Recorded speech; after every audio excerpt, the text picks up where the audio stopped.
నిన్న నాగోల్ స్టేడియంలో షటిల్ ఆడుతూ ఓ 25 అబ్బాయి రాకేష్ అనే అబ్బాయి అప్పటికప్పుడు హార్ట్ స్ట్రోక్ తోటి కుప్పకూలిపోయాడు. హాస్పిటల్కి తీసుకువెళ్ళేసరికి అతను చనిపోయాడని చెప్తున్నారు. ఖమ్మం జిల్లా తల్లాడుకు చెందినటువంటి అబ్బాయి ఇక్కడ ఒక ప్రైవేట్ కంపెనీలో జాబ్ చేస్తున్నాడని తెలుస్తుంది. కేవలం 25 వయసే అతనిది. మరి ఇలాంటి సంఘటన ఎందుకు జరిగిందో అర్థం కానటువంటి సిచ్యువేషన్ అందరికీ కూడా. ప్రస్తుతం మనతో పాటు లైవ్ కాల్ అందుబాటులో ఉన్నారు ప్రముఖ కార్డియాలజిస్ట్ డాక్టర్ ముఖర్జీ గారు. ఒక్కసారి ఆయనతో మాట్లాడి మరిన్ని వివరాలు తెలుసుకుందాం. డాక్టర్ గారు నమస్తే అండి. ఈ మధ్యకాలంలో మనం చూస్తున్నాం డాక్టర్ గారు, చాలా కూడా హార్ట్ స్ట్రోక్స్తో తర్వాత హార్ట్ అటాక్స్ తోటి చిన్న ఏజ్లో వాళ్ళు కూడా చనిపోతున్నారు.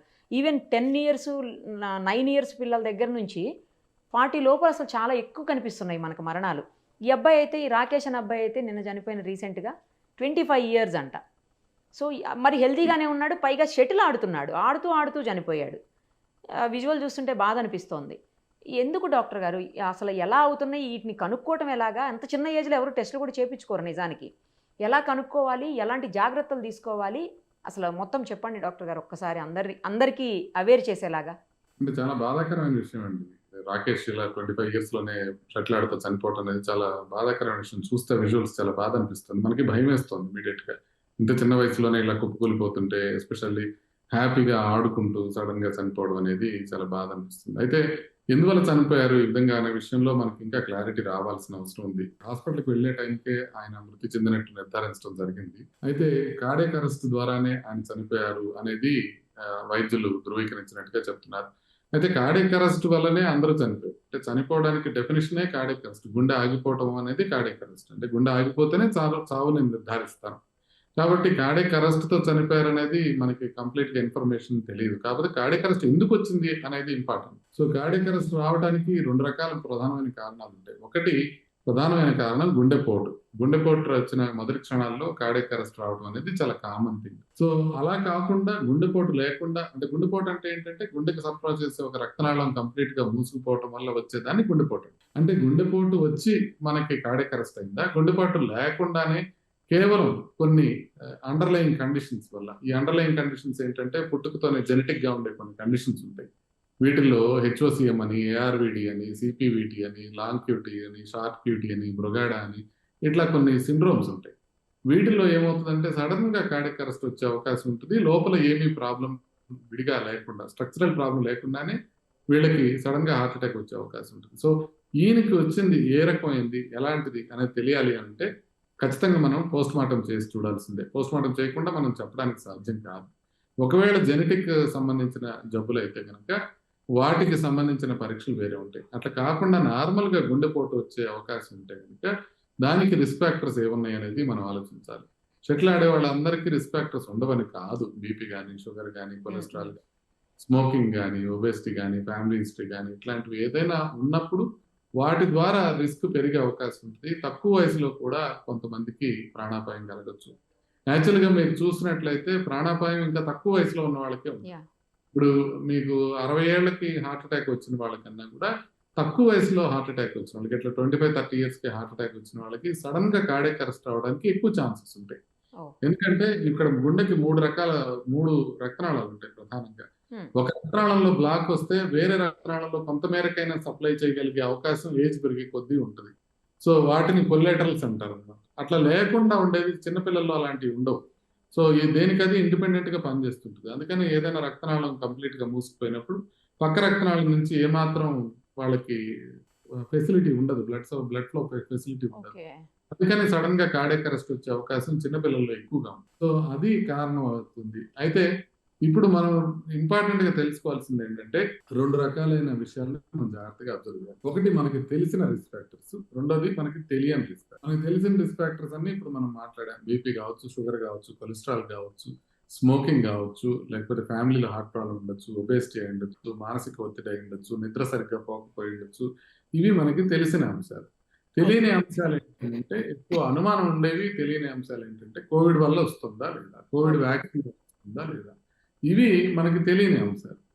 సో అందరికీ మనసులో ఉన్న డౌట్ ఏంటంటే మనం కోవిడ్ తర్వాత ఇలాంటివి చాలా ఎక్కువగా చూస్తున్నాం, కానీ పిట్టలాగా రాలిపోతున్నారు ప్రజలు, ప్రభుత్వం ఏదో ఒకటి చేయాలి అనేది అందరి మదిలో ఉన్నది.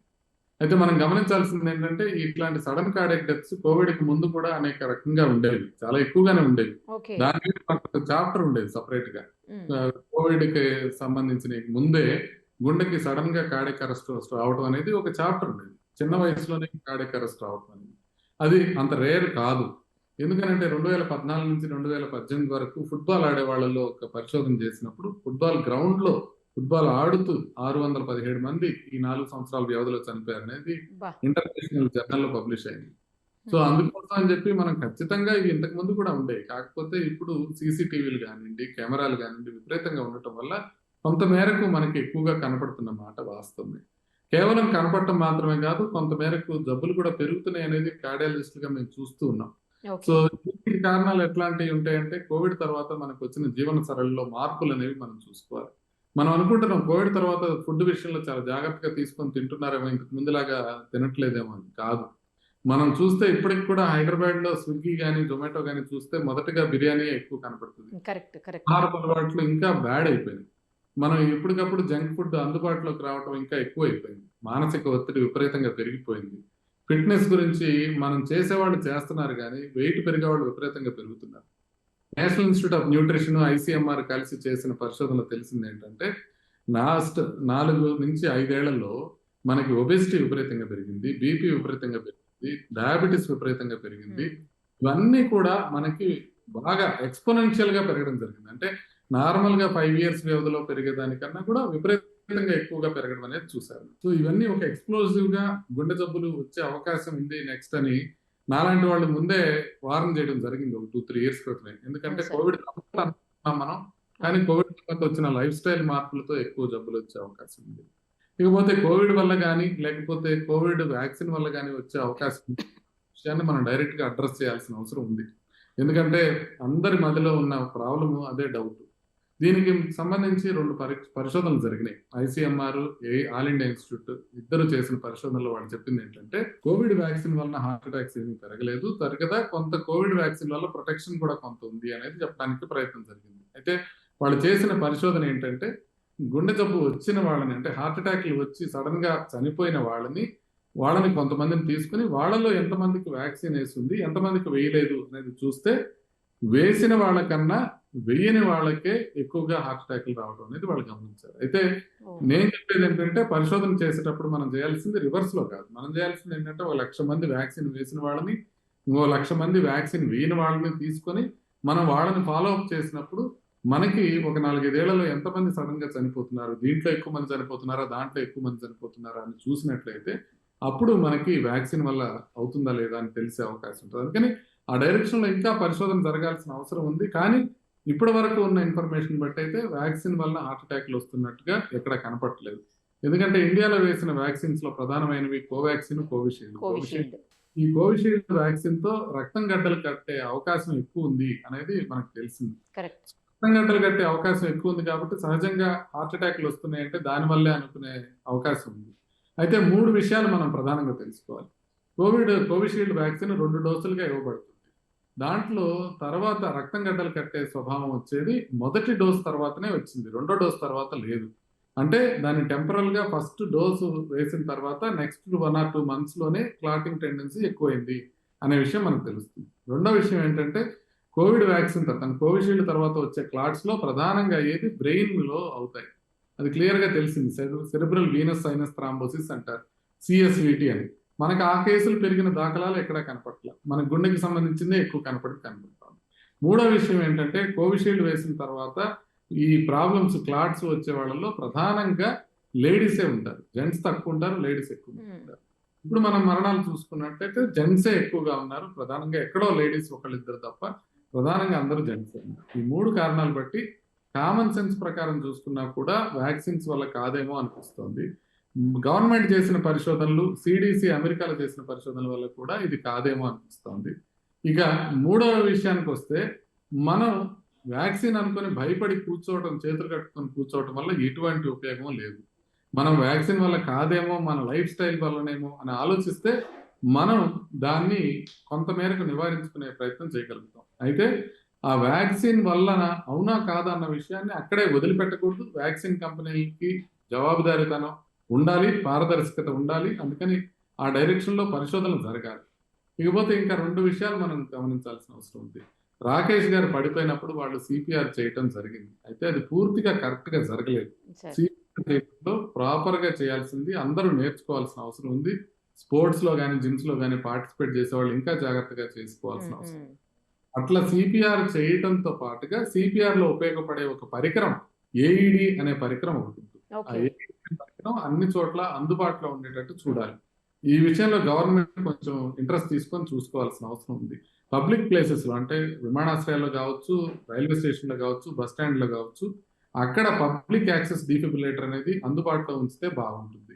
అదేవిధంగా ప్రైవేట్ సెక్టర్స్ ఎక్కడ ఉంటాయో మనకి స్టేడియంస్ కావచ్చు, లేకపోతే గవర్నమెంట్ స్టేడియంస్ ఉంటాయి. అట్లా కాకుండా ప్రైవేట్‌గా కమ్యూనిటీ హాల్స్ గాని, ఫంక్షన్ హాల్స్ గాని, జిమ్స్ గానియండి, వీటిల్లో గనక ఆ ఏఈడీ అనేది అమర్చడం అనేది ఆ ప్రైవేట్ వ్యక్తులకే బాధ్యత అని గవర్నమెంట్ జీవో ఒకటి పాస్ చేసినట్లయితే అది ఖచ్చితంగా అందుబాటులో ఉండేటట్టు చూసే అవకాశం ఉంటుంది. దాన్ని ప్రాపర్‌గా వినియోగించడం నేర్చుకుంటే ఎన్నో ప్రాణాలు ఎస్. కాపాడే అవకాశం ఉంది. సో, చివరగా మనం పానిక్ అవ్వడం మాత్రం సరైన విషయం కాదు. పానిక్ కాకుండా మనం దీన్ని ఏ విధంగా నివారించుకోవాలి? ఏ విధంగా మనం దీని నుంచి ఏ విధమైన పాఠాలు నేర్చుకోవాలి అనేది తెలుసుకోవాలి. మీరిందాక ఇంకొక ప్రశ్న అడిగారు. టెస్ట్‌లు అందరూ చేయించుకోవాలా అని. అందరూ ఎస్. ఖచ్చితంగా చేయించుకోవాలి. ఎవరెవరైతే మనకి 40 ఏళ్ళు దాటిన తర్వాత ప్రతి సంవత్సరం చేసుకోవటం ఎలాగ ముఖ్యమో, 40 ఏళ్ల లోపల ఉండి కొంత మేరకు సింప్టమ్స్ ఉన్నవాళ్ళు గానియండి, కొంత రిస్క్ ఫ్యాక్టర్స్ ఒబెసిటీ ఉన్నవాళ్ళు గానియండి, లేకపోతే కొంత పెయిన్స్ గానియండి, ఆయాసం గానియండి, కళ్ళు తిరగటం గానియండి, వాపులు గానియండి, ఇలా ఉన్నవాళ్ళు. అంటే ఒకటి ఫ్యామిలీ హిస్టరీ, రెండోది రిస్క్ ఫ్యాక్టర్స్, మూడోది సింప్టమ్స్. ఈ 3 ఉన్న వాళ్ళలో కూడా పరీక్షలు తక్కువ వయసు నుంచే తీసుకోవాలి. 20 ఏళ్ళు దాటినప్పటి నుంచే బీపీ, షుగర్, కొలెస్ట్రాల్ అందరూ చెక్ చేసుకోవాలి. అదేం ఓ, పెద్ద విషయం. 20 ఏళ్ల తర్వాతనే చేసుకోవాలా సార్ 20 ఇవన్నీ ఏళ్ళ కూడా? తర్వాత ఇంకేముందండి. బీపీ చెక్ చేసుకోవడం, షుగర్ చెక్ చేసుకోవడం, కొలెస్ట్రాల్ చెక్ చేసుకోవడం చాలా ఈజీ. దానేం పెద్ద విషయం కాదు. సింప్టమ్స్ ఉంటే ఫర్దర్ టెస్టులు చేసుకోవాలి. గుండెకి సంబంధించి 2 టెస్టులు నేను చెప్తాను. ఆ 2 టెస్టులు చేయించుకొని అవి 2 నార్మల్ ఉంటే ఇంక మనం మర్చిపోవచ్చు. ఒకటి ఎకో, ఇంకొకటి ట్రెడ్‌మిల్ టెస్ట్. ఓకే. ఈ 2 గనక చేసుకొని ఇవి 2 నార్మల్ ఉన్నాయనుకోండి, భయపడాల్సిన అవసరమే లేదు. మనం ధైర్యంగా ఉండొచ్చు. కాబట్టి అనుమానం ఉన్నవాళ్ళు, రిస్క్ ఫ్యాక్టర్స్ ఉన్నవాళ్ళు, సింప్టమ్స్ ఉన్నవాళ్ళు, తర్వాత ఫ్యామిలీ హిస్టరీ ఉన్నవాళ్ళు, వీళ్ళు ఖచ్చితంగా ఒకసారి టెస్ట్ చేసుకొని చూసుకొని ఒకసారి ఏమీ లేదు అని అనుకుంటే ప్రశాంతంగా ఉండొచ్చు. కాబట్టి ఇంకొకటి వ్యసనాలు గూడా ఎక్కువవుతున్నాయి. యెస్. అదొక్కటి కూడా మనం జాగ్రత్తగా చూడాలి. సిగరెట్‌లనేవి పూర్తిగా మానేసేయాలి. ఈ విషయంలో రాకేష్ విషయంలో కాదు. రాకేష్ సంగతి మనకు తెలీదు. బట్ స్మోకింగ్ అనేది మనం ఖచ్చితంగా ఆపేసేయాల్సిన అవసరం ఉంది. వేపింగ్ అనేది స్కూల్ స్థాయి నుంచే విపరీతంగా పెరిగిపోయింది. స్కూల్స్‌లో వేప్స్ అవైలబుల్‌గా ఉన్నాయనేది చాలా మంది స్టూడెంట్స్ చెప్తున్న మాట. అవి మనం ఆపాల్సిన అవసరం ఉంది. వేపింగు, స్మోకింగు, ఆల్కహాల్ మనం తగ్గించగలిగినట్లయితే కొంత మేరకు గుండె ప్రాబ్లమ్స్‌ని మనం తగ్గించుకోవచ్చు. ఈ పర్టిక్యులర్‌గా ఈ రాకేష్ విషయంలో అయితే ఏ హ్యాబిట్స్ లేవని చెప్తున్నారు సార్. బ్యాడ్ హ్యాబిట్స్ ఏమీ లేవంట. తర్వాత హెల్త్ ఇష్యూస్ కూడా ఏమి లేవంట సార్. జస్ట్ ఏదో నాజిల్‌లో చిన్న అబ్స్ట్రకిల్ ఏదో ఉంటది. అది కామన్‌గా ఎప్పుడు ఉంటూనే ఉంటది. అదేం పెద్ద పట్టించుకోవాల్సిన అవసరం లేదన్నట్టుగా వాళ్ళ ఫ్రెండ్ ఎవరో చెప్తున్నారు సార్. మరి అది ఎంతవరకు నిజమో తెలీదు గానీ ప్రాబ్లమ్స్ అయితే ఏమి లేవంట హెల్త్ ఇష్యూస్. అది ఇంపార్టెంట్ అండి. అది మనకి ప్రాబ్లమ్స్ ఉన్నాయో లేదో మనకు తెలియదు గానీ, బట్ మన ఇంపార్టెంట్ థింగ్ ఏంటంటే కొన్ని ఫ్రెండ్స్‌కి తెలిసేవి ఉంటాయి. కొన్ని మనకు మాత్రమే తెలిసేవి ఉంటాయి. కొన్ని పరీక్షలు చేస్తే మాత్రమే బయటపడేవి. అంతేలే సార్. అవును. ఇప్పుడు కొలెస్ట్రాల్ ఉందా లేదా అనే విషయం మనం తెలీదు గదా! మనం పరీక్ష చేసుకుంటే కానీ తెలీదు. కరెక్ట్. అది కరెక్ట్. మాత్రమే కాకుండా గవర్నమెంట్ ఇంకొక పని చేయాల్సిన అవసరం ఉంది. ఇలా చనిపోయినప్పుడు పోస్ట్ మార్టంని కంపల్సరీ చేయటంతో పాటుగా ఒక హై పవర్ కమిటీ లాంటిది డాక్టర్స్‌తో నియమిస్తే గనక వాళ్ళు ఇలాంటివి ఉన్నాయి కంప్లీట్‌గా వాళ్ళు క్షుణ్ణంగా పరిశోధన చేసి ఇప్పుడు ఎందుకంటే మొన్న కర్ణాటకలో కేసెస్ అన్నీ ఒకసారి ఎక్కువైపోయి ఒక చోట ఎక్కువ మంది చనిపోయారని చెప్పడం జరిగింది. అవును. దాని మీద వాళ్ళు ఇన్వెస్టిగేషన్ కమిటీ వేయటం జరిగింది. ఎందుకంటే కర్ణాటక సీఎంఏ అన్నారు అక్కడ చావులు ఎక్కువ అవుతున్నాయని. ఆయన వేసిన కమిటీ వాళ్ళు చెప్పింది ఏంటంటే ఇంతకు ముందు కన్నా ఇప్పుడు ఎక్కువ అవుతున్నట్టు ఎటువంటి దాఖలాలు లేవు అని వాళ్ళు రిపోర్ట్ ఇచ్చారు. అయితే ఆ రిపోర్ట్ ఎక్కడ మీడియాలో పబ్లిష్ కాలేదు. ఎక్కడ దాని గురించిన పబ్లిసిటీ లేదు. ఎందుకంటే ప్రజలకు దాని మీద ఆసక్తి లేదు. ఎప్పుడైతే ఒకసారి ఇది కోవిడ్ వల్ల కాదు, వ్యాక్సిన్ వల్ల కాదు, గుండె జబ్బులు కొత్తగా పెరగలేదు అనే మాట ఎవరు చెప్పినా దాన్ని వినాలని ఎవరికి అనిపించలేదు. ఎందుకనంటే దాంట్లో సెన్సేషన్ లేదు. సెన్సేషన్ ఉన్నాయే బయటకు వస్తున్నాయి. అది క్లియర్‌గా ఉంది. ఒక్కసారి ఆ కమిటీ రిపోర్ట్ అందరూ చూడండి. ఎక్కడ ఎక్కువ కాలేదు. కాబట్టి మనం చేయాల్సింది ఏంటంటే ఒక హై పవర్ కమిటీ గనక గవర్నమెంట్ కాన్స్టిట్యూట్ చేస్తే ఇట్లా సడెన్‌గా చనిపోయిన వాళ్ళని ఒక్కసారి ఇన్వెస్టిగేట్ చేసి ఓకే. పలానా ఉంది. పలానా ప్రాబ్లమ్ ఉంది. ఇందువల్ల ఆయన చనిపోయాడని తెలిస్తే మిగతా వాళ్ళు భయాందోళనకు గురి కాకుండా ఉంటారు. ఇవాళకి రోజున రాకేష్‌ని చూసిన తర్వాత 20 ఏళ్ళు దాటిన ప్రతి యువతీ, యువకులు భయంతో గుండెలు పట్టుకుంటున్నారు. అసలు ఏమవుతదో? మనకేమవుతది? చక్కగా బ్యాడ్మింటన్ ఆడుకున్నాడే అవును పనుకో. సార్. భయపడాల్సిన అవసరం లేదు. కొంచెం నేను చెప్పినయి మీకు రిస్క్ ఫ్యాక్టర్స్ గాని, మీకు లక్షణాలు గానియండి, మీకు ఫ్యామిలీ హిస్టరీ గానియండి, ఇవి గాని ఈ మూడిట్లో ఏదున్నా కూడా, లేకపోతే ఏజ్ పెరుగుతున్నా ఒక్కసారి పరీక్షలు చేసుకొని చూసుకోండి. ఏం పరీక్షలు ఎక్కువ కాదు. ఎకో, టీఎంటీ 2 పరీక్షలు రూ. 3000 అవుతాయి. సంవత్సరానికి ఒక్కసారి అది చేయించుకొని చూసేసుకోండి. అది నార్మల్ ఉంటే ఇంక పట్టించుకోవద్దు. బీపీ, షుగర్, కొలెస్ట్రాల్ ఇటు తిరిగి టెస్ట్ చేసుకోండి. Right sir. చాలా కరెక్ట్గా చెప్పారు. Thank you sir. Thank you so much. నమస్తే అండి. సుమన్ టీవీలో మీ పర్సనల్ అండ్ బిజినెస్ ప్రమోషన్స్ కోసం కింది నెంబర్కి కాంటాక్ట్ చేయండి.